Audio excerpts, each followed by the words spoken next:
Hello friends, IT technical zone में आपका हार्दिक स्वागत है।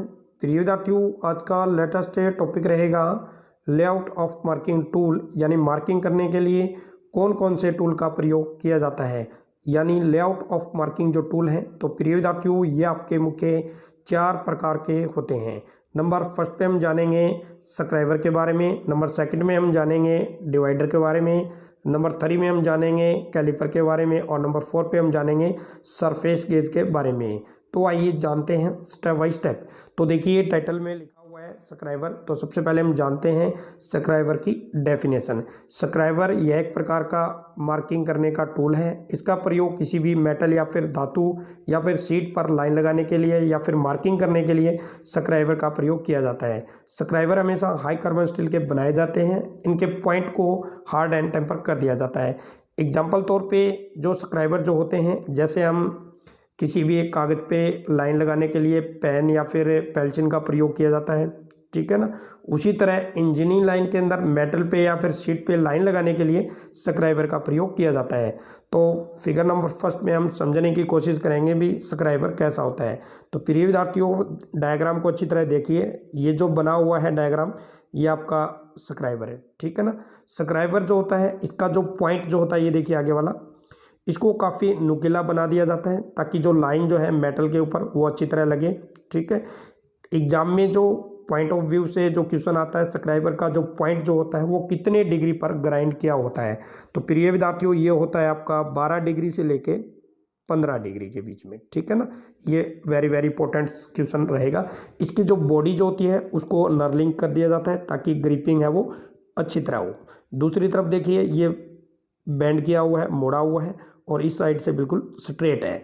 तो आइए अब जानते हैं फिगर नंबर 2 में जो सब्सक्राइबर है इसका प्रयोग कैसे किया जा रहा है, ठीक है ना। तो देखिए नीचे एक जॉब रखी हुई है और ये आपका क्या है, ट्राई स्क्वायर है। तो ये जो सब्सक्राइबर जो लिया हुआ है, देखिए बिल्कुल इसको 60 डिग्री के ऊपर, ठीक है, रखा हुआ है और ये इसके द्वारा जॉब पे लाइन लगाई जा रही है, ठीक है ना। तो ये आपका सब्सक्राइबर होता है। वैसे सब्सक्राइबर जो होते हैं मुख्य 5 प्रकार के होते हैं, जिसमें स्ट्रेट सब्सक्राइबर है, बेंट है, पॉकेट है, ऑफसेट है, ठीक है ना। तो कई प्रकार के होते हैं। तो प्रिय विद्यार्थियों, देखिए जो डिवाइडर जो है यह भी एक प्रकार का मार्किंग करने का टूल है, ठीक है ना। इसका प्रयोग जो किया जाता है किसी भी लाइन को 2 भागों में बांटने के लिए या फिर वृत्त लगाने के लिए या फिर चाप लगाने के लिए या फिर बराबर दूरी में किसी रेखा को बांटने के लिए डिवाइडर का प्रयोग किया जाता है। डिवाइडर जो होते हैं यह भी हाई कार्बन स्टील के बनाए जाते हैं। इनके पॉइंट को हार्ड एंड टेम्पर भी कर दिया जाता है। या फिर कुछ जो डिवाइडर जो होते हैं ये माइल्ड स्टील के भी बनाए जाते हैं, लेकिन इनकी बॉडी जो उनको केस हार्ड कर दिया जाता है। आगे का जो पॉइंट है उनको हार्ड एंड टेम्पर कर दिया जाता है।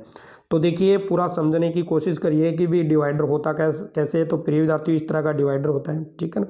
नीचे क्या रखी हुई है, जॉब है, इसके ऊपर ये क्या कर रहा है, सर्कल लगा रहा है, ठीक है ना। नंबर 2 डायग्राम में देखिए, ये सब्सक्राइबर है और नीचे क्या रखा हुआ है, स्केल है, यानी इस तरह से ये माप कर रहा है, ठीक है ना। तो जो डिवाइडर जो है यह एक प्रकार का क्या है, आपका अप्रत्यक्ष मापी टूल है, ठीक है ना। अप्रत्यक्ष कैसे है, क्योंकि डायरेक्ट हम इससे किसी भी जॉब पर मार्किंग नहीं कर सकते, स्केल की ज़रूरत हमें पड़ती है इसमें। फिगर नंबर 3 में डायग्राम में समझने की कोशिश करिए। ये देखिए एक रेखा है, इसको बराबर दूरी के अंदर डिवाइडर से जो दूरी पे निशान लगाए जा रहे हैं, ठीक है ना। उसके बाद में देखिए जो आपका जो डिवाइडर है ये आपके ज्वाइंट के अनुसार 2 प्रकार के होते हैं। एक फर्म ज्वाइंट होता है और एक स्प्रिंग ज्वाइंट होता है, ठीक है ना। उसके बाद में देखिए जो डिवाइडर जो होते हैं ये 50 mm से लेके 200 mm तक के होते हैं, ठीक है ना। एग्जाम में जो क्वेश्चन आता है मोस्टली ये आपका कौन सा डिवाइडर है, स्प्रिंग ज्वाइंट है, ठीक है ना। तो जो डिवाइडर जो है आपका, इसका जो साइज़ है वो कहाँ से कहाँ लिया जाता है। तो देखिए ये जो साइज़ दिखाया हुआ है, रिवेट के सेंटर से लेके और नीचे पॉइंट के जो बीच की दूरी है वहाँ तक इसका साइज़ लिया जाता है। भाग देख लेते हैं कौन कौन से हैं। देखिए ऊपर का पैक बोलते हैं, देखिए ये खूंटी जो है ना, और उसके बाद में देखिए यहाँ पे स्प्रिंग लगा हुआ है, इसलिए इसका नाम क्या रख दिया, स्प्रिंग ज्वाइंट। फेरुल, ठीक है ना, बीच के अंदर एक देखिए रिवेट सी लगाई गई है जिसके ऊपर ये मूव करता है। उसके बाद में देखिए ये जो वार्सल लगाई गई है यहाँ पे, और ये एडजस्टिंग स्क्रू है, इसके द्वारा ये आसानी से एडजस्ट किया जाता है। और नीचे क्या है, लेग है, और ये नीचे का पॉइंट है, ठीक है ना, ये भाग है इसके। तो ये तो आपका स्प्रिंग ज्वाइंट था। और ऊपर वाला जो है ये आपका कौन सा है, फर्म ज्वाइंट, फिक्स ज्वाइंट, ठीक है ना। इसको हम एडजस्ट नहीं कर सकते हैं और इसको हम एडजस्ट कर सकते हैं।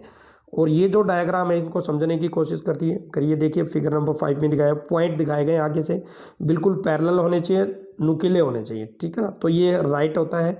अगर इनकी दूरी ज़्यादा गैप है तो ये आपका रोंग है और ये भी रोंग है, क्योंकि दोनों जो पॉइंट है वो बिल्कुल पैरेलल होने चाहिए। के बारे में प्रिय विद्यार्थियों, जो कैलिपर जो होते हैं यह एक प्रकार का अप्रत्यक्ष मापी यंत्र है। इनका जो प्रयोग है किसी जॉब को चेक करने के लिए या फिर किसी जॉब की मार्किंग करने के लिए कैलिपर का प्रयोग किया जाता है। तो कैलिपर जो होते हैं ये हमेशा देखिए जो हाई कार्बन स्टील के बनाए जाते हैं या फिर माइल्ड स्टील के भी बनाए जाते हैं। माइल्ड स्टील के होते हैं उनको हार्ड एंड टेम्पर कर दिया जाता है, उनकी बॉडी को केस हार्ड कर दिया जाता है ताकि वो जो है बार बार जो पॉइंट आगे का वो घिस पाए इन्हें। तो ये देखिए ज्वाइंट के अनुसार पढ़ लेते हैं पहले। एक आपका फर्म ज्वाइंट होता है, दूसरा स्प्रिंग ज्वाइंट होता है, ठीक है ना। डायग्राम नंबर 1 में समझने की कोशिश करेंगे हम। तो देखिए ऊपर स्प्रिंग नहीं लगा, ये आपका फर्म ज्वाइंट है, और ऊपर स्प्रिंग लगा हुआ है तो ये आपका क्या है, स्प्रिंग ज्वाइंट। फर्म ज्वाइंट और स्प्रिंग ज्वाइंट। फर्म ज्वाइंट की अपेक्षा स्प्रिंग जो ज्वाइंट है वो काफ़ी अच्छा होता है, क्योंकि जब हम एमएम के अंदर किसी जॉब की मार्किंग करते हैं तो आसानी से वो साइज़ है इस स्क्रू के द्वारा एडजस्ट कर सकते हैं। ऊपर देखिए जो कैलिपर जो होते हैं ये 3 प्रकार के होते हैं। नंबर 1 पे देखिए यहाँ पे ये दोनों क्या है आपके आउटसाइड। तो ये देखिए किसी जॉब का साइज़ है वो बाहर का साइज़ लिया जा रहा है। ये आपका इनसाइड, ठीक है ना। कौन सा ज्वाइंट है, स्प्रिंग ज्वाइंट ऊपर लगा हुआ है। तो देखिए किसी जॉब का अंदर का ये साइज़ ले रहा है। वेरी इंपॉर्टेंट क्वेश्चन रहेगा जेनी कैलिपर। इसको हम ओल्ड कैलिपर के नाम से भी जानते हैं। और तीसरा नाम कौन सा है, हार्मोफ्रोडाइट कैलिपर के नाम से भी जाना जाता है। यानी 3 नाम है, लंगड़े कैलिपर के नाम से भी जाना जाता है, ठीक है ना। यह एक प्रकार का अप्रत्यक्ष मापी टूल है। इसका प्रयोग किसी भी जॉब पर मार्किंग करने के लिए जेनी कैलिपर का प्रयोग किया जाता है। वेरी वेरी इंपॉर्टेंट क्वेश्चन रहेगा प्रिय विद्यार्थियों, 100% ये एग्जाम में क्वेश्चन आता है, ठीक है ना। जेनी यानी ओल्ड कैलिपर का दूसरा नाम क्या है, जेनी कैलिपर है। जेनी कैलिपर का दूसरा नाम क्या है, ओल्ड कैलिपर है, ठीक है। ओल्ड कैलिपर का पता चल गया होगा अभी कहाँ पे प्रयोग करते हैं, किसी भी जॉब की मार्किंग करने के लिए। इसकी जो लेग होती है वो देखिए मुड़ी हुई है, कितने डिग्री पे मुड़ी हुई है, 45 डिग्री पे, ठीक है ना। तो इसका ये देखिए साइज देखते हैं, 150 mm से लेके 300 mm की रेंज में ये अवेलेबल होते हैं। 150, 200, 250 यानी 50 की रेंज में ये आगे बढ़ रहे हैं। ये जो होते हैं हमेशा हाई कार्बन स्टील के बनाए जाते हैं। ये देखिए डायग्राम में समझने की कोशिश करेंगे तो देखिए ये नीचे स्केल रखा हुआ है और ये आपका ओल्ड कैलिपर है और ये इसका पॉइंट है, ठीक है ना। ये इससे साइज मेजर कर रहा है। तो आइए अब जानते हैं। तो यहाँ पे भी देखिए इनके नाम बताए गए हैं। हार्मोफ्रोडाइट कैलिपर से भी जाना जाता है, लेग तथा पॉइंट कैलिपर, ओल्ड कैलिपर, ठीक है ना। इस पे आपको फोकस जरूर करना है क्योंकि इसके नाम जरूर पूछे जाते हैं। तो देखिए कैसे ये मार्किंग करता है, नीचे जॉब है और इसका ये पॉइंट दिखाया गया है, ठीक है ना। इस तरह का भी ओल्ड कैलिपर होता है, ठीक है ना। देखिए कैसे इसकी शेप है, मुड़ी हुई नहीं है ना, बिल्कुल पैरेलल है। और ये भी आपका ओल्ड कैलिपर है। ओल्ड कैलिपर के द्वारा हम किसी भी जो जॉब है राउंड जॉब के ऊपर हम मार्किंग कर सकते हैं। तो ये देखिए यहाँ पे कर भी रहा है। टॉपिक हमारा रहेगा टाइप्स ऑफ मार्किंग पंच। तो प्रिय विद्यार्थियों पंच के ऊपर भी मैंने अच्छी एक वीडियो बनाई हुई है। पंच क्या होता है, ये एक तरह का पंचिंग टूल होता है। इसका प्रयोग किसी भी जॉब पर मार्किंग की गई लाइनों को पक्का करने के लिए, ठीक है ना, या फिर चिन्हें लगाने के लिए पंच का प्रयोग किया जाता है। पंच हमेशा हाई कार्बन स्टील के बनाए जाते हैं।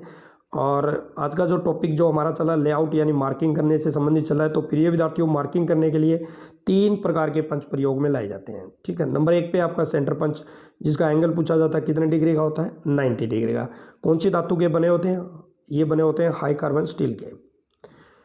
और ये देखिए दूसरा जो होता है वो डॉट पंच होता है, उसका एंगल कितने डिग्री का होता है, 60 डिग्री का। और ब्रिक जो पंच होता है उसका कितने का होता है, 30 डिग्री का। तो इनका आपको याद रखना है। यहाँ पे थोड़ा सा रोंग दिया हुआ आप देख सकते हो। प्रिक पंच का जो कोण है वो 30 डिग्री और 60 बताया हुआ है, लेकिन प्रिक जो पंच होता है उसका 30 डिग्री का होता है और डॉट पंच का कितने का होता है, 60 डिग्री का होता है। तो देखिए पंच से कैसे निशान लगाए गए हैं आप अच्छी तरह समझ सकते हो। ये आपकी मेटल की जॉब है, ठीक है, इसके ऊपर ये मार्किंग की गई है और इन पे ये पंच लगाए हैं। कौन से पंच, यानी सेंटर निकालने के लिए, या क्योंकि सेंटर जो होता है नीचे का पॉइंट जो चौड़ा हो जाता है जिसे ड्रिलिंग करना आसान होता है, ठीक है ना। नीचे देखिए प्रिक पंच से भी हम और डॉट पंच से ये मार्किंग की हुई है यानी पंचिंग की हुई है। ये जो डॉट के जो निशान आपको नज़र आ रहे हैं, ये जो नज़र आ रहे हैं ये पंच के द्वारा किए गए हैं। तो प्रिय विद्यार्थियों सरफेस जो गेज जो होता है यानी ओल्ड कैलिपर से, ठीक है, और अधिक एक्यूरेसी में मार्किंग करने के लिए सरफेस गेज का प्रयोग किया जाता है। ठीक है ना। सरफेस गेज का प्रयोग मार्किंग करने के लिए या किसी जॉब का राउंड जो जॉब होती है लेथ मशीन में हम प्रयोग करते हैं, तो उसका सेंटर को चेक करने के लिए भी सरफेस गेज का प्रयोग किया जाता है। तो आइए जानते हैं सरफेस गेज जो मुख्य है जो कितने प्रकार के होते हैं। तो प्रिय विद्यार्थियों, सरफेस गेज मुख्य आपके 2 प्रकार के होते हैं, ठीक है ना। तो देखिए यहाँ पे फर्स्ट के बारे में हम जानेंगे। ये देखिए, इसको हम सरफेस गेज बोलते हैं। ये आपका फिक्स टाइप है। फिक्स टाइप क्यों है? ये आपका फिक्स टाइप है क्योंकि ये नीचे का इसका बेस है, इसको हम पिलर बोलते हैं, ठीक है। ये आपका सनग है और ये आपका स्क्राइबर है और ये सनग नट है। नीचे का जो बेस है, बेस के अंदर क्या लगाया हुआ? फिक्स एक पिलर लगाया हुआ है, ठीक है ना। इसको हम स्पिंडल नहीं बोल सकते, इसको हम क्या बोलेंगे? ये जो है पिलर बोलेंगे क्योंकि पिलर की तरह बिल्कुल स्टैंड है और क्योंकि नीचे फिक्स है, इसको हम एडजस्ट नहीं कर सकते। तो देखिए इनका प्रयोग कहाँ पे किया जाता है। देखिए यहाँ पे मार्किंग की जा रही है, यहाँ पे भी मार्किंग की जा रही है, ठीक है ना। तो ये देखिए यहाँ पे आसानी से किसी जॉब का ये सेंटर निकाल रहा है। किससे निकाल रहा है? सरफेस गेज से, ठीक है ना। ये आपकी क्या है? ये फोर्जा चक है। लेथ मशीन पे किसी भी राउंड जॉब होती है तो उसको सेंटर में रखने के लिए या सेंटर निकालने के लिए हमेशा सरफेस गेज का प्रयोग किया जाता है। तो आइए जानते हैं नेक्स्ट जो है हमारा यूनिवर्सल सरफेस गेज, ठीक है ना। जो आपका फिक्स टाइप सरफेस गेज होता है उससे और अधिक एक्यूरेसी में मार्किंग करने के लिए हमेशा यूनिवर्सल सरफेस गेज का प्रयोग किया जाता है। तो आइए जानते हैं। तो ये देखिए बिल्कुल इसका सबसे ज़्यादा प्रयोग यूनिवर्सल सरफेस गेज का, क्योंकि नीचे देखिए वी आकार का खांचा कटा हुआ है ताकि ये क्योंकि सरफेस प्लेट के ऊपर अच्छी तरह मूव करे, ठीक है ना। अगर सरफेस ये वी अगर खांचा अगर नहीं देंगे हम तो नीचे वैक्यूम पैदा हो जाएगा और ये चिपक जाएगा, ठीक है ना, जिससे मार्किंग अच्छी नहीं होगी। और एडजस्टिंग का काम कौन करता है? ये रोकर करता है। ये देखिए यहाँ इसको रोकर बोलते हैं। और ये ऊपर दिया हुआ है फाइन एडजस्टिंग स्क्रू, ठीक है ना। नीचे का ये बेस है और ये आपका पिलर है या स्पिंडल और ये क्लैंपिंग नट है और ये आपका स्क्राइबर है और ये सनग है, ठीक है ना। तो इसका जो बेस जो होता है ये हमेशा कास्ट आयरन का बनाया जाता है, ठीक है ना। इसका जो स्पिंडल जो है ये किसका बना हुआ है? ये एमएस का बना होता है। ये स्क्राइबर जो किसका है? ये हाई कार्बन स्टील का बना होता है। तो ये इसके भाग थे। तो ये देखिए स्क्राइबर है, ये कैसे कैसे मार्किंग कर रहा है। तो प्रिय विद्यार्थियों, ये कंप्लीट जो चैप्टर था मैंने आपको बता दिया है चारों के बारे में। तो आशा करता हूँ कि ये वीडियो ये टॉपिक आपको जरूर पसंद आएगा। प्रिय विद्यार्थियों, ये जो वीडियो लेके आ रहा हूँ मैं निम्मी के जो बुक है, क्योंकि लगातार अब कोविड चल रहा है उसकी वजह से जो ऑनलाइन लर्निंग जो है स्टडी विद्यार्थियों को मटेरियल प्रोवाइड करवा रहे हैं। तो इससे थोड़ा समझने की कोशिश करिए क्योंकि पूरा डायग्राम के अकॉर्डिंग इस बुक में दिया हुआ है। एक बार चैनल पे विजिट जरूर करना, उसके बाद ही चैनल को सब्सक्राइब करना। काफ़ी वीडियो मैंने अपलोड की हुई है, मोस्टली मैकेनिकल ग्रुप या फिर इलेक्ट्रिकल के ड्राइंग की भी वीडियो मैंने काफ़ी ड्राइंग शीट के ऊपर बना के आपको बताया भी ऐसी ड्राइंग शीट होती है, इसके ऊपर ऐसे बनाया जाता है। उसके बाद चैनल को पसंद आए तभी आपको चैनल को सब्सक्राइब करना है। फिर मिलता हूँ एक नई वीडियो एक नए टॉपिक के साथ। तब तक आपको जय हिंद, जय भारत, वंदे मातरम।